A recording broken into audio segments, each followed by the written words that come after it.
اللہ تعالیٰ فرماتے ہیں قد افلح من تزکا وذکر اسم ربہ فصلی، جو پاک ہوا بلا شبہ وہ کامیاب ہو گیا، جس نے اپنے رب کا نام لیا پھر نماز پڑھی۔ یہ سورۃ الاعلیٰ کی جو 2 آیات ہیں، ان میں کامیاب شخص کون ہے اس کا بیان ہے۔ تو ظاہر ہے ہر شخص سے چاہتا ہے ہم میں سے کہ اللہ تعالیٰ اسے کامیابی سے ہمکنار کرے۔ چھوٹی چھوٹی کامیابیاں بھی ہوتی ہیں، اور یہاں جو مین مرکزی اور بڑی کامیابی ہے اس کا بیان سورۃ الاعلیٰ میں کیا گیا ہے۔ تو اللہ تعالیٰ فرماتے ہیں تین چیزیں جو پیدا کرے گا اپنے اندر، جو 3 خوبیاں پیدا کر لے گا وہ کامیاب ہے۔ 3 خوبیاں کیا ہیں؟ اپنے آپ کو پاک کرے، تزکیہ کرے۔ قد افلح من تزکا، اس نے تزکیہ کیا جو پاک ہو گیا، پہلی خوبی۔ دوسری، یہ جو پہلی خوبی ہے نا، یہ پچھلی 2 خوبیوں کا نتیجہ ہے، ثمرہ کہہ لیں۔ وذکر اسم ربہ فصلی، اس نے اپنے رب کا نام یاد کیا پھر نماز پڑھی۔ جو اللہ کو یاد کرتا ہے، جو اللہ تعالیٰ کو یاد رکھتا ہے، جو اللہ کا ذکر کرتا ہے، تو ظاہر ہے اس کا اللہ پہ ایمان ہے نا، تو یاد رکھتا ہے، پھر ہی نماز پڑھ رہا ہے وہ۔ تو جو شخص اللہ کو یاد رکھے اپنے معاملات میں اور اسی طرح اپنے ذہن میں، پھر اس کے اثرات اس کے کردار پر ہو، تو ظاہر ہے جب وہ اللہ کو یاد رکھے گا پھر ہی پاک ہوگا۔ جب اس کو پتہ ہے کہ اللہ تعالیٰ میرے ہر عمل کو دیکھ رہا ہے، میرا کوئی بھی عمل اللہ تعالیٰ سے چھپا ہوا نہیں، اور اللہ عز و جل ہر عمل کی جزا، ہر نیکی کی جزا دینے پہ قادر ہے اور ہر برائی کی سزا دینے پہ قادر ہے، اس کا یہ ایمان ہے۔ تو ظاہر ہے جتنے بھی انبیاء اور رسول اللہ تعالیٰ نے بھیجے، ان کا بنیادی مقصد بھی یہی تھا کہ لوگ اللہ کو مانیں، اللہ تعالیٰ کی قدرت کو مانیں۔ جب لوگ اللہ تعالیٰ کو مانیں گے پھر اسی کی عبادت کریں گے، اسی کی تعریفیں کریں گے، اسی کے آگے جھکیں گے، اسی پہ بھروسہ کریں گے، اسی سے ہر خیر کی توقع لگائیں گے، اسی کی رضا کو تلاش کریں گے، پھر یہ سارے جو نتائج ہیں وہ حاصل ہو جائیں گے۔ تو انسان ہی اسی وقت بنتا ہے جب صحیح معنوں میں اللہ کو یاد کرتا ہے، اللہ کو مانتا ہے۔ دنیا کے قوانین بہت سے ایسے ہیں کہ یا بہت سے ایسے حالات ہوتے ہیں کہ جن میں گرپ نہیں آ سکتی۔ آج کل کیمرہ یاد ہے نا، پھر بھی بڑے ایسے معاملات ہوتے ہیں تو کیمرے کی آنکھ ان کو دیکھ نہیں پاتی، ادھر ہی وہ کام ہو رہا ہوتا ہے، جس کام کو روکنے کے لیے کیمرہ لگا ہوتا ہے وہ پھر بھی ہو رہا ہے، اور ایسے معاملات ہیں۔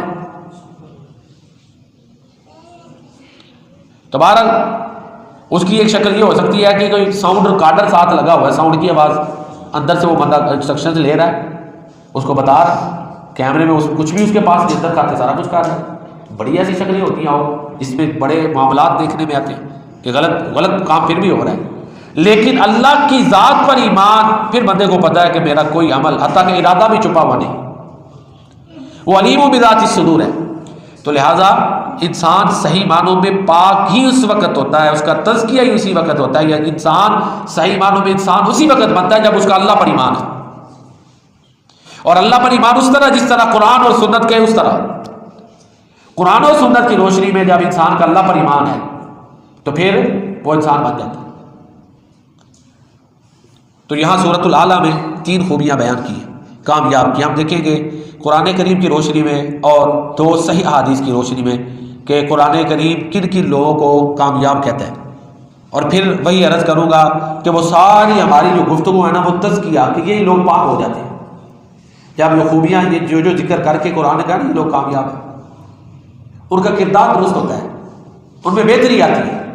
لیکن اس کا یہ بھی مطلب نہیں کہ وہ فرشتے ہو، ظاہر انسان ہی رہیں گے، وہ غلطیاں تو ہوگی، کوتاہیاں تو ہوگی، لیکن ان میں بڑی بہتری آ جاتی ہے کہ وہ کوئی پاس ہوتا ہے 33% نمبر لے کے پاس ہونا، تو کیوں نہیں، دنیا کا بھی نظام ہے، 100% تو نہیں نا پاسنگ کے لیے چاہیے، تو وہ افلح کامیاب ہو جائے گا۔ کوتاہیاں ہوگی، معاملات اس وقت خراب ہوتے ہیں جب ہم کہیں جی 100% انسان، وہ تو پھر فرشتہ ہو جائے گا، وہ تو انبیاء معصومین ہے۔ انسان کا مولوی صاحب ہے، خواہ کوئی نمازی ہے، کوئی حاجی صاحب ہے، کچھ بھی ہے، وہ انسان ہے، اس میں نسیان ہے، بھول چوک ہے، خطا ہونی۔ نہیں تو اللہ کے نبی فرماتے ہیں اگر انسان اس طرح خطا نہ کرے، بھول چوک نہ کرے، اللہ ان کو ختم کر کے اور مخلوق لے آئے تو غلطیاں کرے اور اللہ سے معافیاں مانگے۔ تو بہرحال قرآن کریم کی روشنی میں کامیاب لوگ. ابھی تو آپ نے دیکھا سورۃ الاعلیٰ میں جس نے 3 خوبیاں اپنے اندر پیدا کی، یہ نچوڑ ہے نا، یعنی تلخیص کہہ لیں کہ وہ کامیاب ہے. پہلے پارے میں ہی سورہ بقرہ میں 5 خوبیاں اللہ تعالیٰ نے بیان کی ہیں. اولئک علی ھدی من ربہم واولئک ھم المفلحون. جو بن دیکھے اللہ کو مانے گا، پہلی خوبی الذین یؤمنون بالغیب، بن دیکھے اللہ کو مانے، نماز قائم کرے، اللہ کی رضا کے لیے مال خرچ کرے.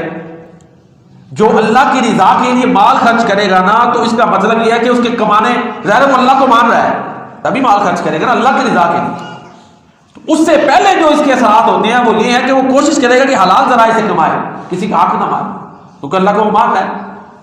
تو ظاہر ہے جو بندہ کمائی کے معاملات میں درست ہے، ٹھیک ہے، کسی کا حق نہیں مار رہا، قبضہ نہیں کر رہا، تو اس میں پھر اس کا انسانیت کی عنصر آ چکی ہے. کامیابی کی راہ پہ وہ پاک ہے نا، اس کا کردار درست پاک ہو گیا. پھر اسی طرح کتابوں پر ایمان، رسولوں پر ایمان. کتابوں پر ایمان لانے کا مطلب صرف یہ نہیں ہے کہ قرآن اللہ کا کلام ہے بس. ماننے کا ایمان لانے کا مطلب یہ کہ جو کچھ اس میں ہدایات ہے میں نے اس پر عمل کرنا ہے، وہ کامیابی ہے. کتاب پر قرآن کریم پر ایمان لانے کا مطلب یہی ہے نا، قرآن سچا کلام ہے. جس عمل کو یہ درست کہے گا وہ درست ہے، جس عمل کو قرآن کریم غلط کہے گا وہ غلط ہے. جس عمل کو قرآن کریم کامیابی کا ضامن قرار دے گا اسی کے ذریعے کامیابی ہے. جس عمل کو قرآن کریم ناکامی کا سبب قرار دے گا زیادہ وہ عمل کرنے والا ناکام ہوگا. یہ سب چیزوں کو وہ مانے گا تو پھر ایمان ہے. تو ظاہر ہے یہ جب کسی انسان میں خوبیاں آئیں گی تو اس کا تزکیہ ہو جائے گا، وہ پاک ہوگا، یعنی وہ اس اہل ہو جاتا ہے کہ اب آخرت میں اس کو کامیابی مل جائے. تو اللہ فرماتے ہیں اولئک علی ھدی من ربہم واولئک ھم المفلحون. یہ لوگ ہیں جو اپنے رب کی طرف سے ہدایت پر ہیں اور یہی لوگ ہیں جو کامیاب ہونے والے ہیں. تو قرآن کریم نے یہ 5 خوبیاں بیان کی ہیں. جو بندہ چاہتا ہے کامیاب ہو، جو پاک ہو، وہ 5 خوبیاں سورہ بقرہ کی پہلی آیتوں میں وہ اپنے اندر پیدا کی. جو کوتاہی اگر نماز نہیں پڑھتا تو نماز پڑھنی شروع کر دے، اگر اللہ کے نام میں صدقہ نہیں کر رہا تو صدقہ کرے. قرآن کریم کو مجمل پڑھے، ترجمے کے ساتھ نہیں پڑھا، پڑھے تاکہ اس پر عمل کرے. ظاہر ہے جیسے جیسے عمل میں بڑھے گا پاکیزگی کے درجات بڑھتے جائیں گے، 33 سے 40% ہو جائیں گے، نمبر 50 60 70 اوپر بڑھتا جائے گا اور انسانیت میں بھی اس کا درجہ بڑھتا جائے گا. اسی طرح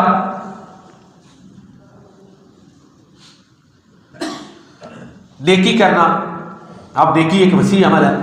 سورہ بقرہ میں آتا ہے یسألونک عن الاہلہ قل ہی مواقیت للناس والحج ولیس البر بان تأتوا البیوت من ظہورها ولکن البر من اتقى وأتوا البیوت من ابوابها واتقوا اللہ لعلکم تفلحون. اگر اس آیت کو خلاصہ اس کا پیش سامنے رکھے نا کہ کامیابی تو تقوی اختیار کرنے والا کامیاب ہے، وہی اللہ کا ڈر. اب جب اللہ تعالیٰ کا ڈر ہوگا تو ظاہر ہے اس بندے میں پاکیزگی آ جائے گی، سوچ بھی پاک ہو جائے گی، کردار بھی درست ہو جائے گا، تزکیے والا ہو جائے گا، اخلاق بھی درست ہو جائے گا. جب اللہ کا ڈر ہے تو پھر ظاہر ہے وہ منافقت سے پاک، ٹھیک ہے نا، اس کی سوچ میں منافقت نہیں آئے گی. اسی طرح دو رخا پن جو ہمارے معاشرے کے لیے تباہ کن چیز ہے اس سے وہ پاک ہو جائے گا. جو اللہ سے ڈر رہا ہے وہ کبھی بھی نہیں ہوگا کہ ایک کے پاس جائے تو اور بات کرے، دوسرے کے پاس جائے تو اور بات کرے، اسٹریٹ فارورڈ ہو جائے گا. تو ظاہر ہے جب بات سیدھی کرے گا اس میں جھول نہیں ہوگی، سوچ درست ہوگی، اس میں حسد کینہ منافقت نہیں ہوگا، ریاکاری نہیں ہوگی، تو ظاہر ہے اس کی سوچ کردار اخلاق پھر پاک ہو جائے گا. تو ایک ہی چیز یہاں گائیڈ لائن دی گئی ہے سورہ بقرہ کی اس آیت مبارکہ میں کہ طرح طرح کی رسموں کے پیچھے تم بھاگتے پھرتے ہو جن کی مقصدیت کوئی نہیں اور تم ان کو کر کے کہتے ہو یہ بڑا نیکی کا کام ہے. مثلا اس دور میں رسم یہ تھی کہ حج کر کے آتا تھا تو کسی وجہ سے واپس آنا پڑتا تھا تو وہ اپنے مین گیٹ کی بجائے پیچھے سے دیوار کلام کے آتا تھا. اس کو نیکی سمجھتے، اس کو نیکی بنایا ہوا تھا. نہ اس کا کسی کو فائدہ نہ کرنے بلکہ کرنے والا خود تکلیف سے گزرتا تھا. ٹھیک ہے، سہولتیں نہیں تھیں نا اس طرح کی آپ نے، نہ تو اپنے اندر کوئی بہترین عمل سے آتی تھی نہ معاشرے کو کوئی فائدہ ہے، لیکن اس کو انہوں نے نیکی کا پیمانہ قرار دیا تھا. تو ہر وہ عمل جو نہ اپنے لیے فائدہ مند ہے نہ معاشرے کے لیے بلکہ الٹا بوجھ ہے اور اس کو بندہ کہ یہی نیکی کی کسوٹی ہے، اس سوچ کو ختم کر کے یہ سوچ دی گئی کہ نیکی یہ ہے، کامیابی یہ ہے کہ تمہارے دلوں میں اللہ کا ڈر ہو. آخرت کی کامیابی اکثر آیت میں پڑھتا بھی ہوں، بڑی جامع ترین آیت ہے، ایک چھوٹی سی آیت ہے، انسان کو جھنجھوڑنے کے لیے کافی ہے کہ جو آگ سے بچ گیا جنت میں داخل ہو گیا وہ کامیاب ہے. تو ظاہر ہے جس میں تقویٰ ہوگا تو وہی کامیابی کی طرف جائے گا. کل نفس ذائقۃ الموت وانما توفون اجورکم یوم القیامہ فمن زحزح عن النار وادخل الجنۃ فقد فاز وما الحیاۃ الدنیا الا متاع الغرور۔ ہر جان موت کا ذائقہ چکھنے والی ہے اور قیامت والے دن تمہیں تمہارے اعمال کا پورا پورا بدلہ دیا جائے، پر جو شخص آگ سے بچا کر جنت میں داخل کیا گیا وہ یقیناً کامیاب ہے۔ دنیا کی زندگی دھوکے کا سامان ہے۔ اب دیکھیں اس کو کہہ لیں سہل ہے ممتنع، کہ اس سے آسان بات اور کیسے ہو؟ بات پوری بھی ہے، مختصر ترین بھی ہے، آسان ترین ہے، اور یہ قرآن کریم کا اعجاز ہے۔ اس آیت کو تشریح کی ضرورت نہیں، پڑھے ترجمہ سمجھے غور کریں، انسان کو انسان بناتی ہے۔ جامع ترین انداز ہے، اللہ کا کلام ہے، بے مثل کلام۔ تو بہرحال اس آیت مبارکہ میں کامیابی، دنیا کی کامیابیاں بھی ٹھیک ہے اللہ سے مانگنی چاہیے، ایک ہی چیز نہیں، دنیا میں بھی انسان صحت مانگے، عبادت کی توفیق مانگے، اچھا روزگار مانگے، معاف رزق کے حلال مانگے، اس کو صحیح جگہ پہ خرچ کرنے کی توفیق مانگے، اللہ سے طاقت مانگے، یہ مانگے۔ اللہ کی جو طاقتیں ہیں یہ اس کے خزانے لامحدود ہیں، محدود نہیں ہیں۔ پھر ہم کمزور ایمان والے، چھوٹی سی آزمائش آئے تو ہم ڈاواڈول ہوتے ہیں، خود تھوڑا سٹینڈ بھی لے لیں تو جو رشتہ دار دوسرے تیسرے وہ نہیں کھڑا ہونے دیتے۔ کیوں جی؟ آپ دیکھ لیں چھوٹی سی رسم ہوتی ہے، بندے کو سائڈ پہ نہیں کر دیتے، بس بھی بندے کو سائڈ پہ کر دیتے، بس ہوتا ہے وہ سب کی بات چل رہی ہوتی ہے، وہ سارا بیچارہ۔ جو چند لوگ مذہب سے زیادہ اٹیچ ہوتے ہیں، یہ جو ہمارے ہاں جو مختلف مواقع آتے ہیں تو کیا حالات ہوتے ہیں؟ کمزوری بے بسی ظاہر نہیں ہو رہی ہوتی، بلکہ سائڈ پہ کیا مجبور ہو کے حصہ دینا پڑتا ہے۔ کی کریے جی؟ مجبور کرنا پڑتا ہے، دلیل دیتے ہیں۔ تو ہم تو چھوٹی سی آزمائش میں بھی اس طرح نظر کمزور ترین نظر آتے ہیں، تو اللہ سے توفیق مانگنی چاہیے کہ ہمیں آزمائشوں سے وہ بچائے۔ تو بہرحال کامیاب کون ہے؟ سورہ اعلیٰ کی روشنی میں، پھر اسی آیت کی مزید تناظر میں قرآن کریم کی روشنی میں موضوع یہ چل رہا ہے۔ سورۃ الاعلیٰ وہ سورت ہے جس کی تفسیر چل رہی ہے کہ جو پیارے نبی کریم صلی اللہ علیہ وسلم ہر جمعہ کی پہلی رکعت میں پڑھتے تھے، یہ اکثر کیا ہے، اکثر پڑھتے تھے، کیونکہ کچھ اور صورتیں بھی آپ نے پڑھی۔ تو دیکھیں نا، ایک دو آیتوں میں کامیابی کا تصور۔ اللہ کے نبی جس چیز کو بار بار پڑھتے تھے اس میں حکمت ہے، نہیں تو تکرار سے بندہ بتاتا ہے نا۔ قرآن کریم کا تکرار یا نبی کریم صلی اللہ علیہ وسلم کی سنت میں تکرار، اس میں اکتاہٹ نہیں، حکمتیں ہی حکمتیں ہیں۔ وہ جس کام کے لیے جو انداز، جو اسلوب، جو میتھڈ، جو طریقہ کار، جو اسٹریٹجی اللہ اور اللہ کے رسول نے اپنائی وہ سب سے بہتر ہے۔ اس سے بہتر کی سوچ یا عمل معاذ اللہ ہم سوچ بھی نہیں سکتے، ناممکن ہے۔ ہمارا یہ ایمان ہے کوئی بیسٹ ہے، جو اللہ اور اللہ کے رسول نے طریقہ اپنایا وہ سب سے بہتر ہے۔ اسی طرح سورہ نور میں اللہ تعالیٰ فرماتے ہیں کامیاب لوگ کون ہیں؟ جو اللہ اور اللہ کے رسول کی بات سنے اور فوراً مان لے، وہ کامیاب ہے۔ دیکھیں جس بندے کا یہ طریقہ کار ہے وہ کامیابیوں کے راستے پہ چلا ہوا ہے۔ اللہ کی بات آ گئی اور اللہ کے رسول کی بات سر آنکھوں پہ ہے۔ سورہ نور میں اللہ تعالیٰ فرماتے ہیں، اور انہیں اللہ تعالیٰ نے کامیاب قرار دیا ہے۔ انما کان قول المؤمنین اذا دعوا الی اللہ ورسولہ لیحکم بینہم ان یقولوا سمعنا واطعنا واولئک هم المفلحون ومن یطع اللہ ورسولہ ویخشى اللہ ویتقی فاولئک هم الفائزون۔ دو مرتبہ کہا، جب اللہ اور اللہ کے رسول کی طرف مومنوں کو بلایا جائے تو اللہ فرماتے ہیں ان کا عمل یہ ہوتا ہے، وہ یہ کہتے ہیں ہم نے سنا اور ہم نے مان لیا۔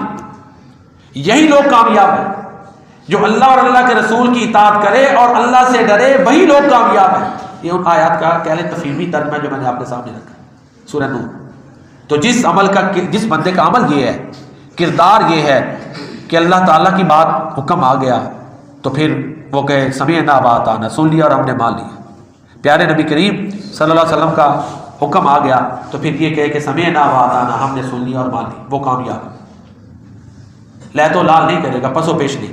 تو یہ قرآن نے آسان الفاظ میں، بڑے بڑے آسان میں کامیابی کے راستے بتائے کہ یہ چیزیں پیدا کرو تو تم کامیاب ہو، پھر تم پاک انسان ہو، تمہارا تزکیہ ہو چکا ہے۔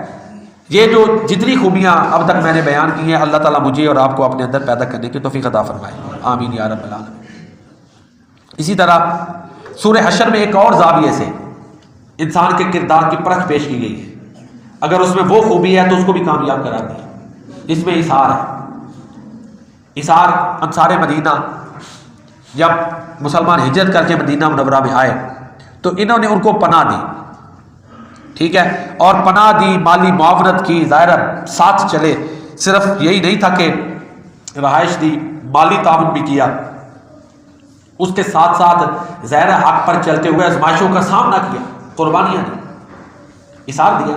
تو اللہ تعالیٰ سورہ حشر میں فرماتے ہیں والذین تبوأوا الدار والایمان من قبلہم یحبون من ہاجر الیہم ولا یجدون فی صدورہم حاجۃ مما اوتوا ویؤثرون علی انفسہم ولو کان بہم خصاصہ ومن یوق شح نفسہ فاولئک هم المفلحون۔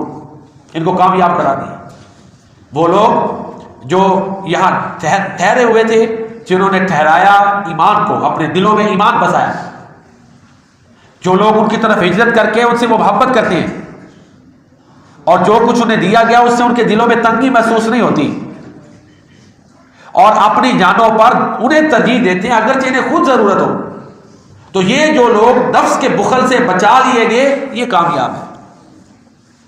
سورہ حشر میں اعلان کر دیا کہ وہ انصار جنہوں نے ایثار، عمل میں ایثار کا مظاہرہ کیا اللہ کی رضا کے لیے، تو اللہ کی رضا کے لیے جو اپنے مسلمان بھائی کے ساتھ تعاون کرے، اللہ راضی ہو، سیکریفائس کرے، تو یہ اتنا عظیم عمل ہے کہ سمجھے کہ اس میں انسانیت ہے اور وہ کامیاب ہے۔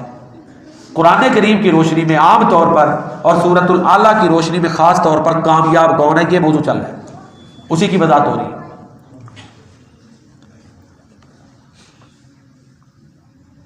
سورہ حشر میں آخرت کے حوالے سے کہ جنت میں جو چلا گیا وہ کامیاب ہے، یہ مضمون پہلے بھی بیان ہو چکا ہے، اور جو دوزخ میں چلا گیا وہ ناکام ہے۔ لا یستوی اصحاب النار و اصحاب الجنہ، اصحاب الجنۃ هم الفائزون۔ اسی طرح احادیث کی روشنی میں رسول اللہ صلی اللہ علیہ وسلم نے دو طرح کے آدمیوں کو کامیاب قرار دیا، دو طرح۔ الکیس من دان نفسہ وعمل لما بعد الموت، عقل مند وہ ہے کامیاب جو اپنا خود احتساب کرتا رہے اور عمل کے موت کے بعد والی زندگی کے لیے عمل کرے، یعنی اس کے جو کیلنڈر ہے یا اس کے جو یومیہ معاملات ہیں اس میں وہ دیکھیں کہ مرنے کے بعد والی زندگی کے لیے وہ کیا کر رہا ہے، جو اس کا حساب کرتا رہے، اپنا احتساب کرے، وہ کامیاب ہے۔ ایک اور حدیث میں آتا ہے رسول اللہ صلی اللہ علیہ وسلم نے فرمایا کہ وہ شخص جو اسلام لایا اور جو کچھ اللہ نے اس کو دیا تھا بروزی کا کفافن، اس کو جو اللہ نے دیا اتنا رزق ملا جس سے اس کی ضرورتیں پوری ہوتی ہیں، اور اس پر وہ جو اللہ نے اس کو دیا وہ راضی ہے۔ تین چیزیں، اسلام لایا، اس کو روزگار اتنا ملا ہوا ہے جو اس کی ضرورتیں پوری کر رہا ہے، بروزی کا کفافن، جتنی ضرورتیں پوری ہو رہی ہیں، اور جو اللہ نے دیا ہے اس پہ وہ راضی ہے، تو آپ نے فرمایا یہ بندہ کامیاب ہے۔ یہ بھی دیکھیں نا، یہ ایسی سوچ والا جس میں قناعت ہے، ٹھیک ہے، اسلام اللہ اور اللہ کے رسول کی فرما برداری ہے، ٹھیک ہے جی، اور قناعت پر چل رہا ہے، تو اس کا مطلب ہے کہ اس کی سوچ جو ہے وہ پاک ہو چکی ہے۔ یہ کیفیت پیدا ہونا کہ اللہ اور اس کے رسول کی فرما برداری ہو اور جو اللہ نے دیا ہے اللہ کے فیصلے میں وہ شکر کر رہے ہیں کہ جس حال میں اللہ نے رکھا ہے شکر ہے اللہ، تو اس کا مطلب ہے کہ اس کی سوچ کے دار اعلیٰ ہے، اس کو اللہ کے پیارے نبی صلی اللہ علیہ وسلم نے کامیاب قرار دیا ہے۔ تو سورۃ الاعلیٰ میں اللہ تعالیٰ فرماتے ہیں قد افلح من تزکا وذکر اسم ربہ فصلی، بے شک وہ شخص کامیاب ہے جو پاک ہو گیا، جس نے اپنے رب کا نام لیا پھر نماز پڑھی۔ دیکھیں، نماز پڑھنے سے، رب کو یاد کرنے سے، ذرا توجہ سے سنیں، یہ ہمیں بات ایک دو باتیں کرنی، ذرا توجہ سے سنیں، اس سے انسان میں بہتری آتی ہے، لیکن اس کا یہ مطلب نہیں کہ اس میں اب غلطی کوئی نہیں۔ ہمارے معاشرے میں بھلا کیا ہوتا ہے، ہم کہتے ہیں یہ نمازی ہے، یہ فلاں ہے، اب یہ پرفیکٹ ہونا چاہیے، اس میں کوئی کوتاہی نہیں ہونی چاہیے۔ دیکھیں جب وہ بے نماز تھا، ہو سکتا ہے اس میں 100 کوتاہیاں تھیں، نماز کے بعد اس میں 30 رہ گئی ہیں، بہتری آئی ہے نا، ضرور اثر ہوتا ہے۔ اب اس کی کوئی 10 کوتاہیوں کو دیکھ کے نمازی تو ہوتے ہی ایسے ہیں، ایک غلط نتیجہ ہوگا پھر۔ یہ ہمارے معاشرے کا ایک میں منفی پہلو آپ کے سامنے رکھ رہا ہوں۔ ایک بندے نے حج کیا، بہتری آئی، لیکن کوتاہی اتنی تھی کہ جس ماحول میں اس نے تربیت پائی، جس ماحول میں اس نے پروان چڑھایا، اس میں بہت کوتاہیاں تھیں، بہتری آ گئی، لیکن یہ کہ غلطی سے، تو غلطی تو اس میں رہنی ہے، لیکن خود دیکھیں کہ نماز کا میرے اوپر کیا اثر ہے، نمازی کو دیکھنا چاہیے کہ اپنے اندر بہتری لائے۔ صحابہ کرام حضرت عبداللہ بن مسعود فرماتے ہیں جو نبی کریم صلی اللہ علیہ وسلم کے دور میں مسلمان تھے وہ بہترین تھے، کوتاہیاں توڑ میں بھی ہو گئی۔ ایک صحابی کو پتا رجم کیا گیا تھا، غلطی ہو گئی نا، انسان غلطی تو ہوئی، اجتہادی خطا، ہاں ان کے لیے یہ گارنٹی ہے کہ پکے جنتی ہیں، اجتہادی خطا ہو سکتی ہے، ویسے بھی بطور انسان بھی خطا ہو سکتی ہے، غلطی ہوئی، ماعز غالباً ان کا نام تھا، غلطی ہو گئی، شادی شدہ تھے، بدکاری ہو گئی، نبی کریم صلی اللہ علیہ وسلم کے پاس آئے، آپ نے کہا پتھر مار مار کے ان کو رجم کرو، کیا گیا۔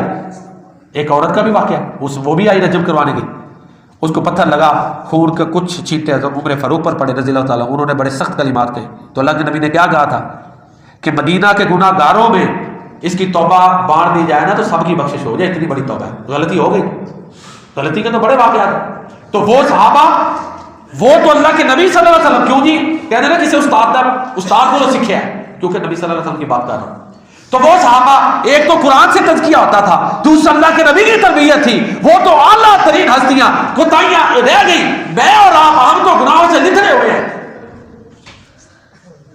تو لہذا نمازیوں میں بھی غلطیاں ہوں گی، نماز کو غلط نہ کہیں، جب وہ بے نمازی تھا اس وقت دیکھیے اس کی کیا کیفیت تھی، اب کیا ہے، ضرور بہتری ہوگی، کیونکہ نماز کے اثرات ہوتے ہیں، لیکن وہ فرشتہ نہیں بنے گا، غلطی نہیں ہونی، ٹھیک ہے نا۔